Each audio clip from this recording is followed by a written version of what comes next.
In front of me is INFINIX Note 60 Pro, and today I would like to show you how you can enable Suggestion Strip at the top of your keyboard.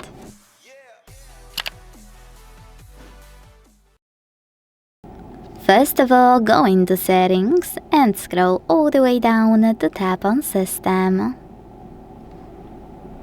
Then select Languages and Input.